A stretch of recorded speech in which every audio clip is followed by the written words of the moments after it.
Magandang tanghali po. Ang ating pag-aaralan ngayon ay tungkol po sa 8% income tax para sa mga business income earners. Aralin po natin kung paano mag-file quarterly at saka yung pong annual ITR. Meron po akong hinandang computation at yun po ang ating susundan para po pag-file ng ating EBR forms. Okay, kung nakikita nyo na po itong aking screen, meron po itong ah, isang taon na kita. Kunyari 2024 po itong pinag-uusapan po natin. Merong first, second, third quarter at saka fourth quarter na kinita. So alam naman po natin na ang quarterly income tax filing at payment ay tatlo lang po yung quarter. Yung pang fourth quarter po ay ITR na po yun, annual na po yun. So tignan po natin itong first quarter na yon ay 150,000 ang kanyang kita. Wala po siyang sales discount and allowances, pero meron po siyang other income na 2.5. So ang kanyang taxable income for the quarter, first quarter, 152,500 po. Yung 152,500 ay meron pong ililess na allowable deduction na 250,000. Para sa mga self-employed lang po ito. Pero kung ikaw ay mixed income earner, wala kang 250,000 na allowable deduction. Ngayon, yung 152,500, i-less mo yung 250,000, siyempre po, negative ang sagot, zero po ang iyong tax due. Pero paano mo ito i-file sa EBI forms? Kung titignan po natin, o kung naalala nyo pa, yung exercise po natin, ay kumita siya ng 150,000, pero wala siyang sales discount and allowances, kaya solid na 150,000 po ilalagay po natin. Okay? Pero meron po siyang 2.5 na other income. So 2,500. Halimbawa, siya ay isang affiliate. Kaya po meron siyang kinitang 2,500. So yung pang previous quarter, so zero po siya. Ngayon, ilalagay po natin dito sa item 52 ang 250,000. So lumalabas, negative 97,500. So kung i-times mo yan sa 8%, zero po ang lalabas. Ngayon, ipindot nyo ang validate. Tapos kapag lumabas na itong submit, pwede nyo na po itong i-submit. Pero before that, i-check nyo po muna yung previous na na page at makikita nyo zero talaga ang inyong babayaran. Total tax payable, zero. So, continue nyo na. Pag pindot nyo ng submit, kailangan meron kayong makitang successful na nakalagay. Kung hindi, ulitin nyo. Okay? So, pagkatapos po, pag successful na yung pag-submit, print nyo rin yung confirmation ng BIR. Pagsamasamahin nyo po yun at itago nyo ng hanggang 10 taon. So, second quarter, kumita po siya ng 200,000. At this time, meron na siyang sales discounts, returns, and allowances na 2,000. Kaya ang net sale po niya is 198,000. Wala siyang other income. So, ang taxable income po niya for the quarter is 198,000. Kaya i-add po yung 152,500. Kaya ang taxable income is 350,500. Ngayon, ililess nyo po yung 250,000. Maraming nagki-question po dito. Every quarter ba na 250,000? E di apat na quarter yan, di 1 million. Hindi po. Hindi po. Kung yan po ay cumulative din, dapat 500,000 na po itong ating minaminos. Hindi po, 250,000 po ang imaminos pa rin po natin. So, i-less po sa 350,500, lumalabas po ang net taxable income is net 100,500. I-times niyo sa 8%, 8,040 po ang inyong babayaran. So, balik po tayo sa EBIR forms. Kung second quarter, 200,000, kasi 200,000 kinita, kaya lang meron pong sales discounts na 2,000. So, lumalabas, ang neto is 198,000. Ang hinihingi po dito sa item 47 is net of sales discount, which is 198,000. Yan po ang ilalagay nyo, 198,000. Since wala ka namang kita sa affiliate mo, pagiging affiliate mo, so zero po ang ilalagay. Ngayon, i-add natin yung taxable income previous kasi second quarter po ito, 352,500. Ayan po yun. So lumalabas, 350,500 po ang cumulative taxable income po ninyo. So, i-less natin yung 250,000 na allowable deduction. Kaya meron kayong taxable income na 100,500. I-times natin sa 8%, kaya 8,040 po ang inyong babayaran. Okay, so pumunta po tayo sa first page muna at tignan natin yung 8,040. So, nandito na po yung 8,040. At yan po ang inyong babayaran. So tama ang ating computation at i-validate nyo na, i-click nyo na validate. Tapos kapag lumabas na itong button ng submit, i-submit nyo na. At kapag successful na, i-print nyo na. At bago kayo lumabas, i-save nyo ang inyong ginawa. Bakit sinisave? Nasa save po sa EBR forms na ginamit mo, yung mga sinisave mong pinafile mo.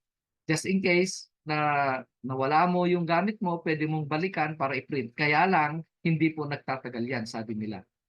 Nawawala po ang mga na-save ninyo. Kaya kung ako kayo, i-print nyo na lang. Tapos itago nyo, pagsamasamahin nyo, pati yung pinagbayaran mo ng 8,040, yung BIR confirmation na nag-submit ka, yung yung confirmation na ikaw nagbayad, at yang print mo na 1701Q ay pagsama-samahin po. At itago ng ilang taon? 10 taon. Okay. Okay, third quarter. Gross sale, 175,000.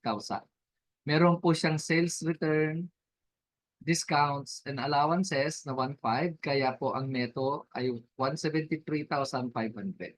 Meron po siya ulit kita, other income, 3,000. So pag inad mo ngayon is 176,500. Yan ang kinita niya ng third quarter. Pero sabi po natin, yung kinita mo last quarters, kasi dalawa na po, first and second, na nagtototal ng 350,500, idadagdag mo po sa third quarter. Kaya 527,000 po lahat-lahat ng first, second, third quarter mong kita. I-less mo po yung 250,000. Ang natitira po is 277,000. Ngayon, i-times mo sa 8%, meron kang babayaran na 22,160. Kaya lang, nakabayad ka na last quarter ng 8,040. Diba? Natatandaan nyo? I-less mo ngayon doon sa 22,160, kaya ang babayaran mo na lang ay 14,120. So, paano mo i-file yan sa EBIR form ng iyong computation? Punta po tayo sa EBIR form para po ma-file na po natin. So, yung neto lang po ang ilalagay natin, 173,500.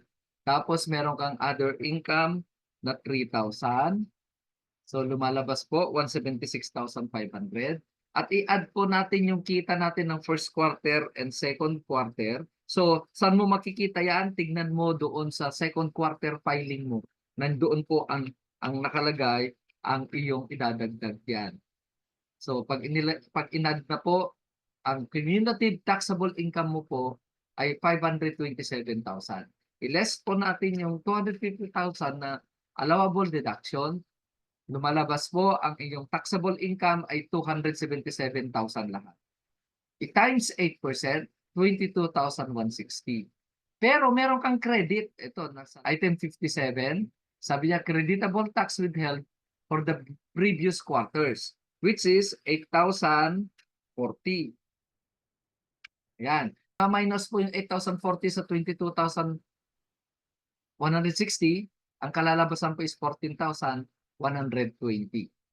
Okay, so check muna natin yung first page, 14,120. So tax due 22. Ito po automatic na lumalabas. Hindi yung inilagay niyo na po doon sa schedule 2 sa schedule 3, siya na po maglalabas diyan. Okay. So kapag okay na, validate, click validate, and then kapag lumabas tong submit button, submit nyo na, at kapag successful na yung submission, print nyo na, and then save nyo, labas na kayo, tignan nyo yung email kung may confirmation na, print nyo na rin, at babayaran nyo na po yung 14,120, print nyo na rin yung resibo at pagsamasamahin silang tatlo at itago ng 10 taon.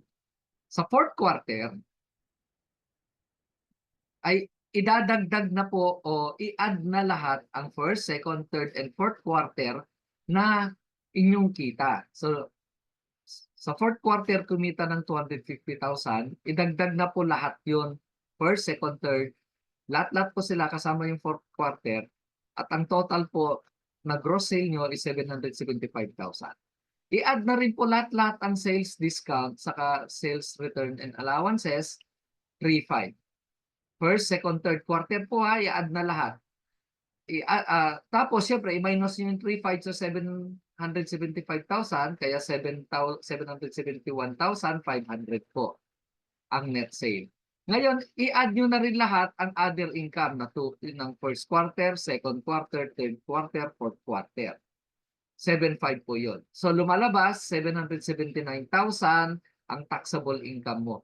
Baka po kayo yung magulat at bakit hindi ko idinagdag yung third quarter na taxable income ng 527,000.